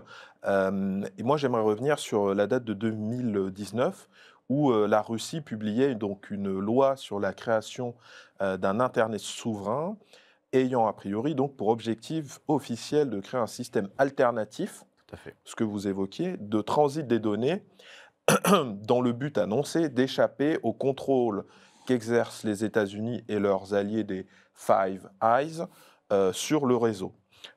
Et donc aujourd'hui, la Russie, après l'invasion d'Ukraine, assume de rechercher cette autonomie vis-à-vis de l'Occident, pas que dans le cyberespace, mais au niveau bancaire, au niveau commercial, au niveau de la vente de ses matières premières, du réseau SWIFT, etc. On n'y reviendra pas forcément. Mais ce qu'on comprend de ce que vous nous dites, c'est que cette recherche de souveraineté a priori répond aussi à un impératif de contrôle de la population et de contrôle de l'information. Et donc, est-ce que vous pouvez nous éclairer sur cette stratégie russe d'autonomie? Est-ce qu'elle est possible? Mais au-delà de ça, est-ce que cela risque pas de fragmenter le cyberespace? Alors, pour répondre à cette question, il faut faire un tout petit peu d'histoire encore. Je vous ai parlé tout à l'heure des manifestations de 2011-2012 contre le retour au pouvoir de Poutine et le rôle que les réseaux sociaux ont joué là-dedans. Ça a été le déclencheur d'une dynamique, en fait, que moi j'avais une dynamique d'inflation législative où à partir de 2011-2012, en fait, le pouvoir russe, à partir du retour au pouvoir de Poutine, il va y avoir ce qu'on appelle le tournant conservateur. Ça va être le moment d'ailleurs où les Russes vont commencer à soutenir activement des mouvements populistes d'extrême droite en Europe, hein, le Front National, etc. etc. Il va y avoir également toute une stratégie qui va être mise en place pour contrôler l'Internet russe. Et 2019, la loi de 2019 est l'aboutissement de cette dynamique qui commence en 2011-2012. Contrôler l'Internet russe, c'est quelque chose qui est extrêmement compliqué à faire. Pourquoi ? Parce que l'Internet russe, il a une histoire très particulière. D'ailleurs, c'est intéressant parce que les médias russes ont surnommé cette loi de 2019 la loi sur le Runet souverain. Alors, Runet, ou Runiat en russe, c'est le nom d'un des livres d'ailleurs que j'ai écrit, mais aucun lien. En fait, c'est un terme qui est utilisé depuis longtemps maintenant en Russie pour désigner le segment russophone du cyberespace. D'accord ? Si vous regardez, il n'y a pas de terme pareil qui existe pour le cyberespace francophone. On ne parle pas de Franet. Pourquoi ? Parce qu'il n'y a rien, hormis la langue, qui distingue formellement l'espace numérique francophone de l'espace numérique anglophone, hispanophone, etc. On utilise les mêmes plateformes, on utilise les mêmes moteurs de recherche, on utilise les mêmes réseaux sociaux, etc. Et je dirais que la culture en ligne est à peu près la même. D'accord ? Pour la Russie, c'est très différent. La Russie a ses propres plateformes, donc j'en ai parlé tout à l'heure, Vkontakte, Yandex, Mail.ru, etc. Ils ont des alternatives pour à peu près tous les GAFA qu'on connaît. Mais ça, c'est la conséquence d'une histoire qui commence même à l'époque soviétique, puisqu'à la toute fin de l'URSS, on va avoir en fait les premières connexions entre l'Union soviétique et le reste du monde. À l'époque, c'était un protocole que les plus anciens qui nous écoutent connaissent peut-être, qui s'appelait le protocole UUCP, Unix to Unix Copy Protocol, qui était un des ancêtres de l'Internet. C'était pas le protocole ARPANET, c'était un autre protocole, c'est une sorte d'ARPANET un peu low cost et grand public. Vous avez eu les premières connexions entre Moscou, Saint-Pétersbourg et Helsinki. Et de là, le signal était répercuté sur le reste du monde. J'ai écrit des articles là-dessus, si ça intéresse des gens qui nous regardent. Donc on a eu en fait une tentative, on a eu un proto-Internet soviétique qui a existé, d'ailleurs dont on peut encore voir aujourd'hui les vestiges, puisque par exemple on a le nom de domaine de l'Union soviétique, le .su, existe encore. Je suis en train de préparer une partie de bouquin là-dessus, parce que c'est un sacré sujet, ça, en termes de cybersécurité. Quand l'Union soviétique s'écroule et que, donc, au début des années 90, on va avoir, enfin dans les années 90, on va avoir en Russie, comme ailleurs, une révolution numérique. Hein, j'en ai parlé tout à l'heure, avec la massification des systèmes d'exploitation grand public, l'apparition des PC, etc. La Russie, comme le reste du monde occidental, va s'équiper massivement en informatique et va massivement se connecter à Internet, d'autant plus que les Russes ont une bonne formation moyenne en informatique pour plein de raisons que je n'ai pas le temps de développer et qui sont dues à l'organisation du système scolaire en URSS. Le problème, c'est que dans les années 90, la Russie et l'ex-URSS sont très mal reliés au reste du monde en termes de câbles, pour des raisons de guerre froide. C'est-à-dire qu'il y a peu de câbles, on va dire, intercontinentaux qui relient la Russie aux États-Unis, à l'Europe. Il y en a, bien évidemment, mais il n'y en a pas assez pour que les connexions se fassent de manière, on va dire, de manière aussi immédiate et aussi facile que ça se fait, par exemple, entre la France et les États-Unis. La conséquence de ça va être que pendant plusieurs années, pendant 15 ans, le cyberespace russe va se développer un petit peu en vase clos, un petit peu en périphérie du cyberespace occidental, d'accord ? Pour des raisons de temps de latence, pour des raisons de bande passante, tout ça, les Russes vont rester entre eux, parce qu'ils sont très bien connectés entre eux. Enfin, les Russes et les post-soviétiques, hein, c'est-à-dire les Kazakhs, les Arméniens, les Géorgiens, les Ukrainiens, tous ces gens-là vont se développer entre eux. Et le cyber, à côté du cyberespace occidental. D'autant plus que les investisseurs occidentaux de la tech dans les années 2000, 90 et 2000, ne s'intéressent absolument pas à la Russie, qui est considérée comme un pays dangereux, peu sûr, corrompu. Je rappelle que dans les années 90, c'est l'époque où vous avez des investisseurs occidentaux qui finissent coulés dans des blocs de béton à Moscou par la mafia du coin, d'accord ? Donc c'est un pays qui reste dangereux. Et donc vous avez cet Internet russe qui va se développer et qui va développer en fait sa propre culture, ses propres pratiques. Moi, c'est un Internet que j'ai connu, qui est l'Internet russe des années 90, dont je parle avec beaucoup de nostalgie, parce qu'on pouvait faire absolument tout ce qu'on voulait. C'était une sorte de Far West numérique, et c'était ça, le RUNET. Le RUNET, à la base, c'était une espèce de réseau un peu underground, où tout se partageait, et où il n'y avait absolument aucune règle et aucune limite. Ce qui a donné lieu en fait à des choses magnifiques et à des choses absolument terribles, mais qui a en fait permis à la Russie et au monde russophone de développer une culture numérique, une pratique de l'Internet qui est très spécifique. Je me souviens, c'est une anecdote que je raconte souvent, mais quand j'étais jeune et qu'on jouait à des jeux en réseau en France comme Counter-Strike, hein, par exemple, qui demandent des temps de latence très faibles parce que faut tirer sur quelqu'un et le temps que la balle arrive, bref, faut pas qu'il y ait beaucoup de décalage entre les serveurs. Dès qu'on voyait des Russes arriver sur... Pas de lag, voilà, merci.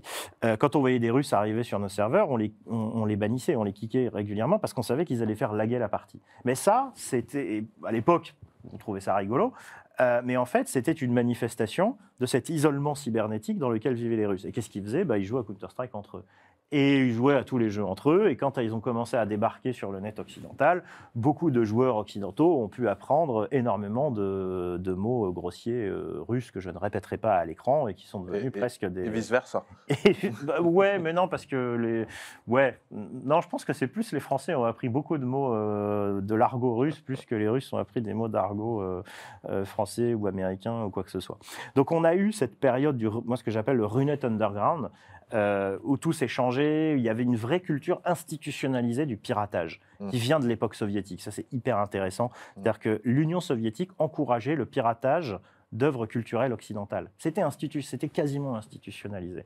Et parce que le droit d'auteur n'existait pas en URSS. Tout appartenait au peuple soviétique. Et donc, quand vous vouliez avoir un CD, enfin pas un CD, ça n'existait pas à l'époque, mais un vinyle, je sais pas, des Pink Floyd, c'était au marché noir. Et puis après, à la fin de l'URSS, ça s'est ouvert et il y a eu des piratages qui ont commencé à se monter. Et puis tout ça s'est progressivement numérisé.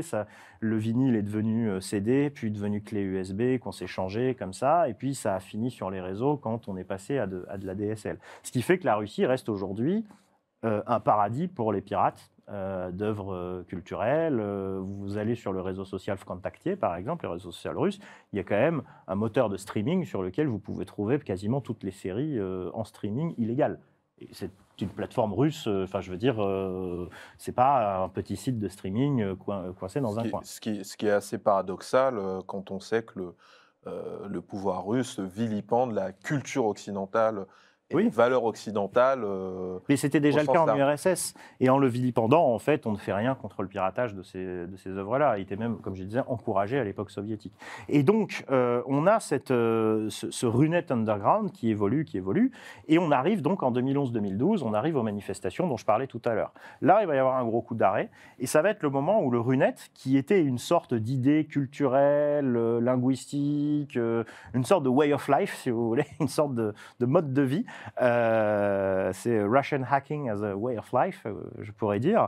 Le RUNET va devenir progressivement une marque de fabrique du gouvernement russe. En fait, le gouvernement russe va s'approprier ce terme pour dire en fait le RUNET, c'est l'Internet russe qui est situé dans nos frontières et qui respecte nos valeurs. Et ça, c'est hyper important, puisque les Occidentaux sont accusés de corrompre la jeunesse russe, de promouvoir des choses qui sont considérées par le pouvoir russe et le patriarcat de Moscou, donc le patriarcat orthodoxe, comme des hérésies, comme l'homosexualité, voilà, ce genre de choses. Et donc, on va avoir un mouvement de moralisation de l'Internet russe, avec des cyberpatrouilles qui vont se mettre en place, on appelle Kiberdruzhin en russe, avec des oligarques qui vont financer ça, etc. Donc, il va y avoir un phénomène de moralisation, de contrôle des valeurs et au niveau des valeurs, au niveau voilà, d'une certaine forme, je ne dirais pas d'éthique, mais oui, de valeurs qui sont compatibles avec les valeurs de l'orthodoxie russe. Et puis, on va avoir à côté un mouvement législatif de contrôle des plateformes et de contrôle des flux. Alors, ça va commencer par la localisation des données qui appartiennent à l'histoire russe sur le territoire de la Fédération de Russie en 2014, ce qui va d'ailleurs amener au développement massif de data centers en Sibérie, parce qu'en Sibérie, il fait froid, donc il n'y a pas besoin trop d'énergie pour les refroidir en hiver. En Sibérie, vous avez des grandes dorsales fibre optique qui traversent, en fait, qui suivent le transsibérien et qui vous permettent en fait de connecter très rapidement Moscou, mais également la Chine. Donc on a un territoire là qui se développe beaucoup avec des data centers, puis ensuite avec des fermes de minage de crypto-monnaies, puisqu'il y a beaucoup d'énergie pas chère dans cette région, des barrages hydroélectriques qui datent de l'époque de Staline et qui sont aujourd'hui sous-utilisés. Donc c'est un des endroits au monde où l'électricité est la moins chère, autour du lac Baïkal. Ensuite, on va avoir des lois qui vont obliger les plateformes russes à partager leurs clés de chiffrement avec les autorités russes en cas d'enquête antiterroriste, en sachant que le parquet russe a une définition relativement artistique de ce que c'est que le terrorisme et de ce que ce n'est pas que le terrorisme. Et puis, en fait, au fur et à mesure, on va en arriver à cette loi de 2019 qui va être, je dirais, le pinacle ou le sommet de cette inflation législative, puisque c'est la première qui va vraiment assumer de mettre en place de véritables frontières numériques, de véritables postes frontières numériques aux frontières logiques, aux frontières du cyberespace russophone. Et ça, c'est extrêmement important, puisque l'une des ambitions de cette loi, c'est quand même de donner à l'État les moyens techniques et juridiques de pouvoir déconnecter la Russie du reste du monde en cas de menace extérieure avérée, et que l'Internet russe continue à fonctionner en circuit fermé sans dépendre du reste du monde. Ça, bien évidemment, ça reste encore de la science-fiction, parce que pour plein de raisons techniques, c'est pas possible. Enfin, si vous coupez vraiment tous les accès, l'Internet russe en interne, il ne fonctionnera pas très longtemps parce que, ne serait-ce qu'au niveau DNS, les serveurs racines ne sont pas situés en Russie. Vous pouvez faire des caches, des copies, mais enfin bon, il y a tellement de données qui sont hébergées à l'extérieur que vous auriez peut-être 80% de l'Internet russe qui serait inutilisable parce que vous ne pourrez pas requêter un serveur situé au-delà des frontières de la Fédération. Néanmoins, cette loi a contraint les opérateurs à réformer leur réseau, à diminuer leur nombre de connexions BGP, j'en parlais justement au début, entre systèmes autonomes. Puisque BGP, rappelez ce que... Border Gateway Protocol, donc ce sont les protocoles de connexion entre systèmes autonomes. Puisque ce que j'ai oublié de dire, c'est que dans ces années 90 russes extrêmement bordéliques, le réseau physique et logique russe s'est développé totalement en dehors de tout contrôle étatique. Donc chacun a tiré son câble, chacun a créé son FAI, si bien qu'aujourd'hui, il y a encore 13 000 fournisseurs d'accès à Internet enregistrés en Russie. On est très très loin des 4 ou 5 opérateurs qui se partagent le marché en France. Et donc, les Russes sont un des réseaux les plus compliqués à contrôler au monde en raison de cette histoire-là. Ce qui fait qu'aujourd'hui, la loi russe, enfin les autorités russes, en vertu de la loi de 2019, se battent contre un niveau de complexité qui est énorme. Et donc, ils encouragent, ils contraignent les opérateurs à réorganiser leur connexion de sorte à passer par quelques points. En fait, leur rêve, leur modèle, c'est le réseau chinois. Le réseau chinois, qu'est-ce que c'est ? Le grand firewall chinois, en gros, c'est une architecture BGP spécifique qui a été créée pour ça, avec quelques points d'entrée BGP et quelques points de sortie qui sont étroitement contrôlés. Quand le réseau russe, il y a des milliers et des milliers et des milliers de points d'entrée et de sortie. Donc, ils essayent de diminuer le nombre de points d'entrée et de sortie. Sauf que tout ça se fait difficilement, se fait grâce notamment à des boîtiers que les opérateurs doivent installer sur leur réseau, des boîtiers qu'on appelle les boîtiers TSPU. Sauf qu'un ingé réseau, il n'aime pas brancher sur son réseau quelque chose qu'il ne contrôle pas. A fortiori quand ce truc vient du gouvernement russe et vient des autorités russes en qui il n'a absolument aucune confiance. Donc il va y avoir des sabotages, il va y avoir des gens qui vont traîner les pieds. On m'a raconté des histoires de gens qui jetaient les boîtiers dans les lacs en disant on n'a jamais reçu le colis. Des gens qui vont aller en justice pour attaquer l'État. Les Russes sont très légalistes pour ça, donc il y a vraiment des procédures judiciaires qui sont en cours, etc. Mais ce genre de résistance passive, on ne sait pas jusqu'à quand ça va pouvoir durer. Donc ce qu'on voit aujourd'hui, c'est une centralisation de l'Internet russe qui devient de moins en moins complexe. Et au fur et à mesure qu'il devient de moins en moins complexe, il devient de plus en plus contrôlable. Pour l'instant, les Russes ne sont pas en capacité de filtrer tout ce qui entre et ce qui sort. Je ne sais pas s'ils le seront un jour.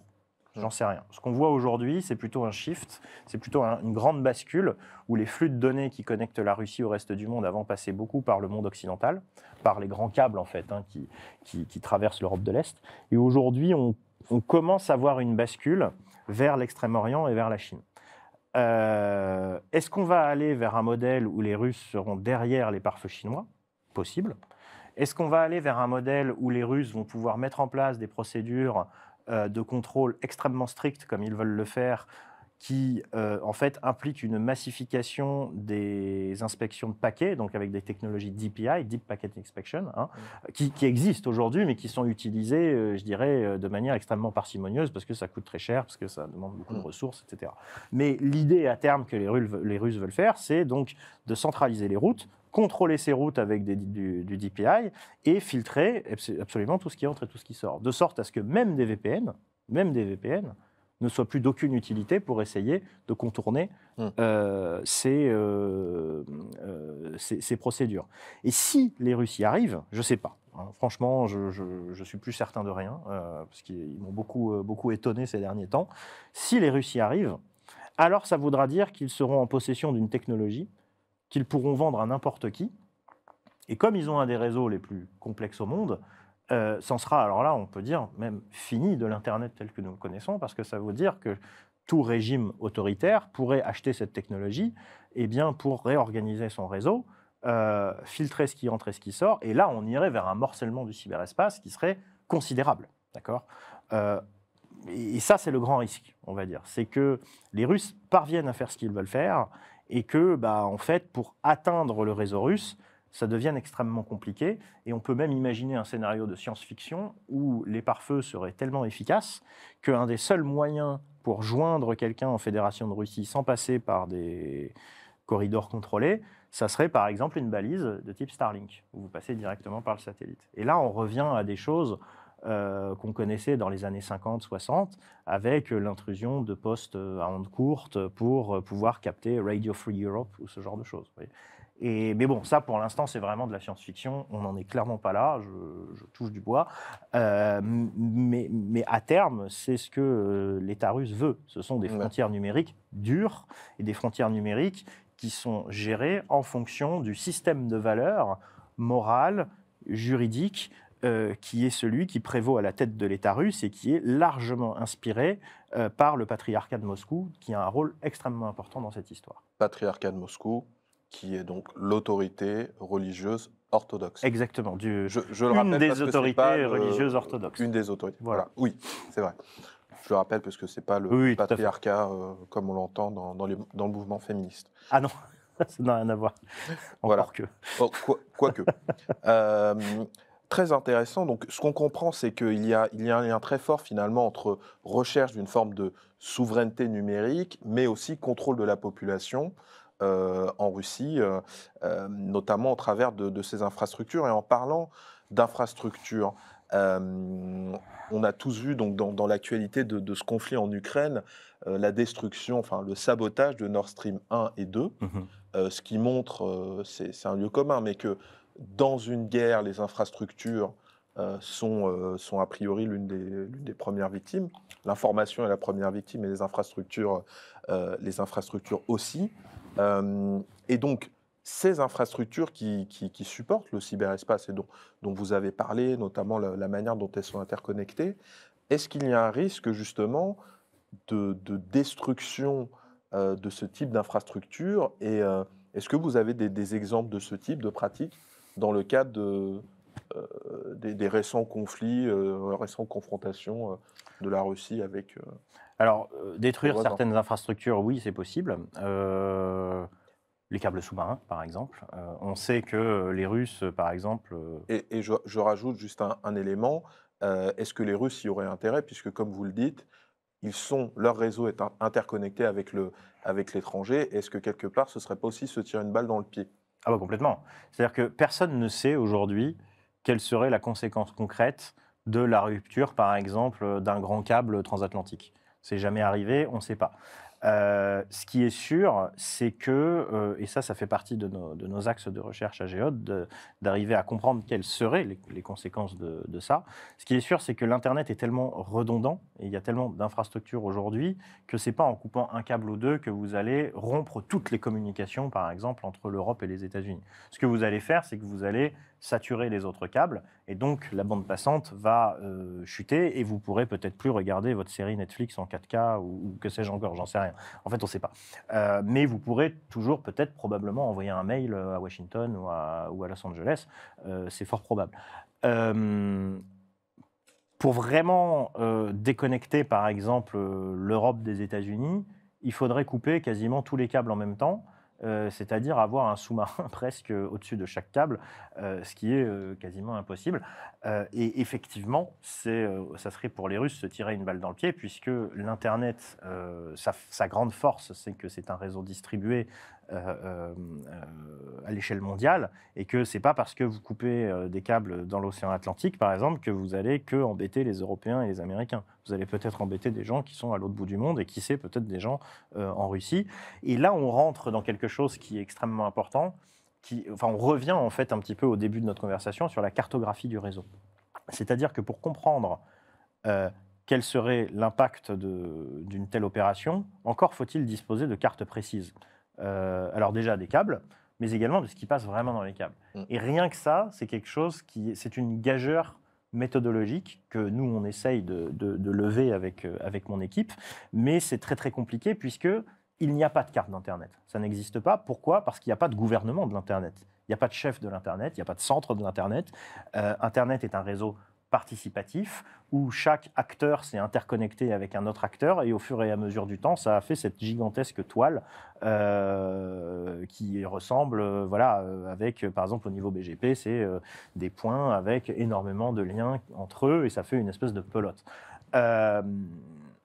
Et donc, comme il n'existe pas de carte centralisée, qu'il n'existe pas de base de données centralisée, hormis celle de l'ICANN et du RIPE, mais qui sont des bases de données déclaratives. ICANN, donc, qui est l'autorité, qui est une des seules autorités, en fait, qui ressemble plus ou moins à une autorité gouvernementale de l'Internet, et encore, c'est beaucoup dire, qui s'occupe, en fait, du nommage et de l'adressage de l'Internet. En gros, c'est eux qui entretiennent l'adressage DNS, c'est-à-dire qui font qu'une telle adresse IP correspond à tel nom de domaine. Et qui est situé l'ICANN, ils sont situés aux États-Unis. Ils sont situés où? Tiens, c'est une bonne question, je ne sais plus. Pas en Russie, en tout cas. Ah non, ça c'est sûr. Ils sont pas... Pendant très longtemps, ça a été une organisation de droit privé californien, ce qui posait beaucoup de problèmes justement sur les questions de souveraineté numérique. Bon, ça a changé. Obama a changé ça. Et d'ailleurs, c'est un des griefs des Russes, c'est de dire, en fait, les cœurs de l'Internet sont aux États-Unis. Nous, ce que nous voulons, c'est de la souveraineté numérique. Or, là, ce que vous nous offrez, c'est un réseau qui est sous coupe réglée des Occidentaux. Bon, ça, c'est un autre débat. Pour revenir à nos histoires de câbles et d'infrastructures, donc il y a une vraie gageure méthodologique qui est de cartographier ça, qui est de cartographier les infrastructures, mais qui est aussi de cartographier les flux, puisque pour comprendre vraiment ce qui passe dans un câble, puisque pour savoir quel effet ça aurait de couper tel câble, encore faut-il savoir ce qui passe dans ce câble. Mais il y a d'autres infrastructures que les câbles qui sont stratégiques, qui sont ce qu'on appelle les IXP, Internet Exchange Points, qui sont en fait ces infrastructures où les opérateurs, les systèmes autonomes, s'interconnectent physiquement. Ce sont des infrastructures, des sortes de data centers. Il y en a plusieurs centaines dans le monde. Et je dirais que si quelqu'un voulait vraiment mettre le bazar dans Internet, c'est plutôt les IXP qu'il faudrait frapper plutôt que les câbles. Ok. Leur donnez pas d'idée. Non, mais bon, je le dis parce que effectivement, ce sont les vrais lieux critiques pour vraiment durablement pour vraiment durablement perturber le réseau. Et en plus, ils ont cet avantage d'être plus ou moins tous situés au même endroit. Par exemple, en France, État très centralisé, la plupart des grands IXP français sont situés en Seine-Saint-Denis. Pourquoi? Parce que dans les années 2000, le foncier était pas cher, friche industrielle, à proximité directe de Paris, et donc les grands IXP français sont situés sur les communes de Saint-Denis et d'Aubervilliers. Voilà. Donc, si quelqu'un demain faisait tomber une petite bombe atomique sur Saint-Denis et Aubervilliers, ça aurait, ça aurait en fait sans doute un impact beaucoup plus important sur le routage du réseau français. En fait, ça désorganiserait totalement le réseau français, plus que n'importe quelle coupure de câble qu'on pourrait avoir, probablement. Mais ça reste de la théorie, si vous voulez. On ne sait pas, en fait. D'accord. Concrètement, on ne sait pas. Non, mais c'est intéressant. Mais en tout cas, ça aurait des conséquences potentiellement plus prévisibles que si on coupait un câble transatlantique, ou en tout cas plus sectorialisé, de ce que je comprends.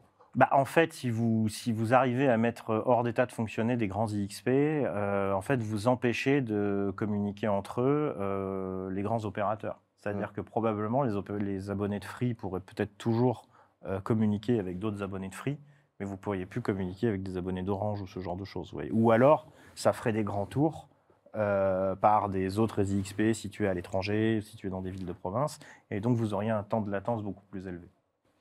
C'est un bon rappel de ce que le cyberespace n'est pas que virtuel. Il est ancré dans le réel et dans la géographie, comme vous nous l'expliquiez au tout début. J'aimerais inaugurer avec vous un petit jeu, vous faire réagir vis-à-vis de deux images que je vais vous montrer, qui vont apparaître en post-production pour le public. Donc, voici la première image. Donc, il s'agit de la visite de Vladimir Poutine à Versailles sur invitation d'Emmanuel Macron en mai 2017, qui était reçu en grande pompe. Donc, première image. Deuxième image, la visite d'Emmanuel Macron peu de temps avant l'invasion de l'Ukraine. Donc, cette visite du 7 février 2022, avec une table qui a beaucoup fait gloser. Ce n'est pas un montage Photoshop, hein, c'est vraiment la longueur de la table. Qu'est-ce que cela vous inspire et qu'est-ce que vous avez envie de nous dire sur ces deux clichés? Bah, ce que ça m'inspire, c'est une bonne illustration de l'évolution des relations franco-russes, où Macron, au début de son premier mandat, a tenté de nouer le dialogue avec Poutine, d'ailleurs en ayant une certaine fermeté, il faut le rappeler, hein, en déclarant en conférence de presse avec Vladimir Poutine que des médias russes comme Russia Today et Sputnik se livraient à des opérations de désinformation et étaient des médias, je cite, de propagande. Ce qui était un signal assez intéressant à envoyer, et d'ailleurs c'est vrai que ces médias avaient joué un rôle important durant la campagne présidentielle de 2017 pour soutenir François Fillon et Marine Le Pen surtout. Maintenant, bon, alors la deuxième image, c'est aussi la fameuse table effectivement qui est apparue avec le. Ce que ça m'inspire, c'est comment dire. En plus de l'évolution des relations franco-russes, c'est le fait que le président français, je pense, hein, mais ça c'est mon avis très personnel, s'est beaucoup fourvoyé sur la nature du régime avec lequel il discute. Je pense qu'il y a eu une illusion de pouvoir établir un dialogue franc, etc., machin, quand on sait que côté russe, l'Union européenne et les pays européens ne sont souvent pas pris au sérieux, notamment sur des questions sécurité, défense, etc.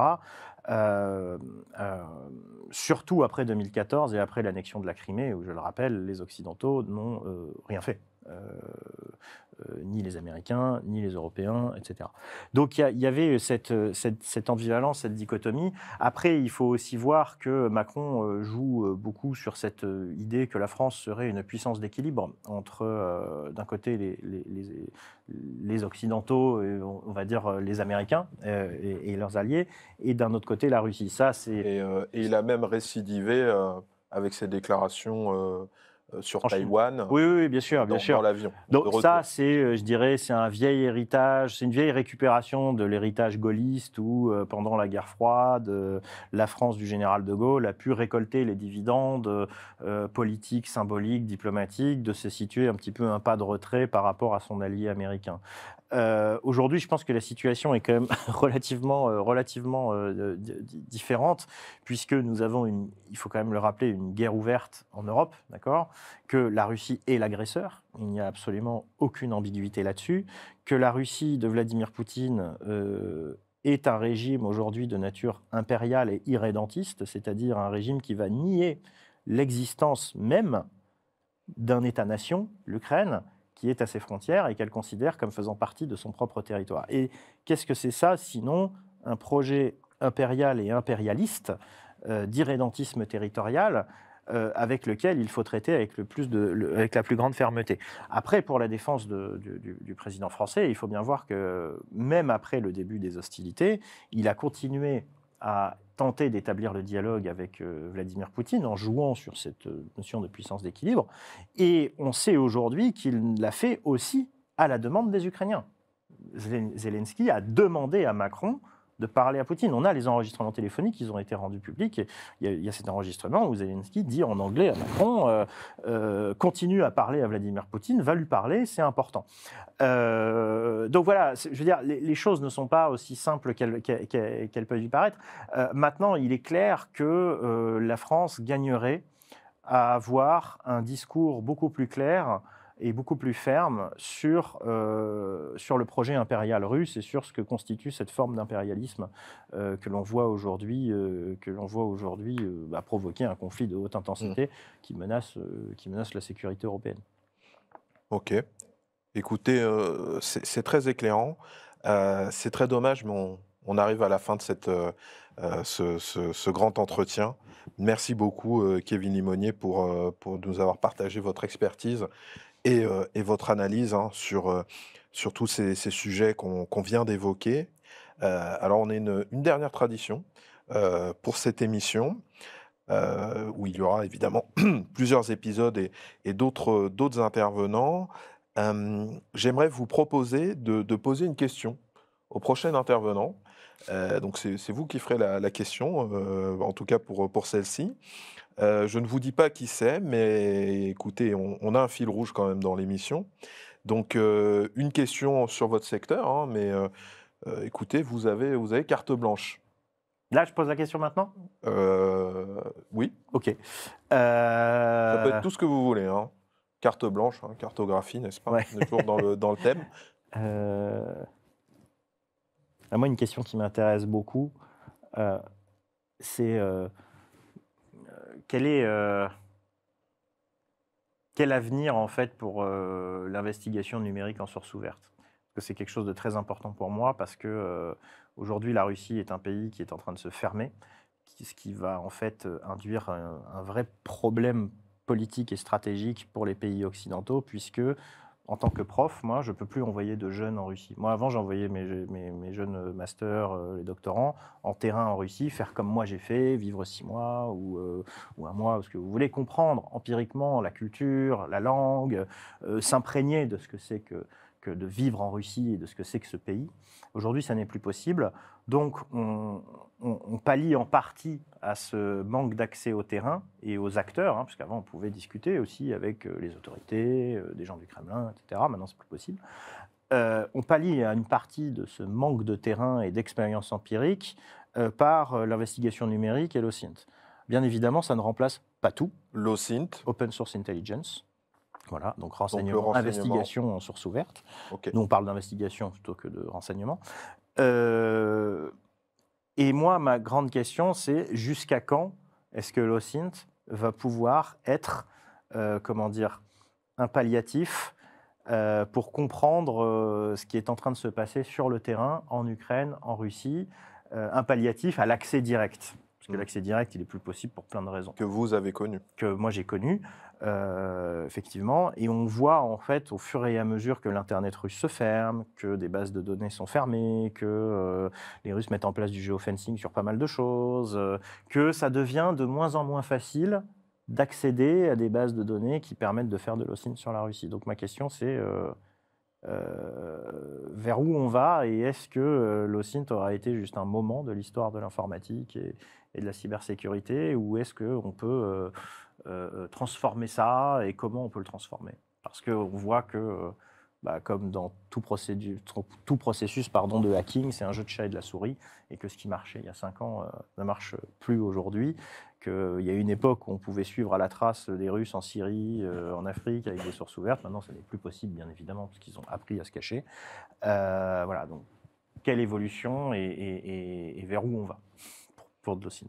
Mais écoutez, c'est une belle question. Et il est vrai que l'OSINT est aussi l'un de vos champs de recherche qu'on n'aura pas eu le temps d'aborder, mais c'est pas grave parce que prochaine fois. Voilà, exactement. Ce sera avec plaisir de vous recevoir pour en discuter parce que c'est vraiment un très beau sujet.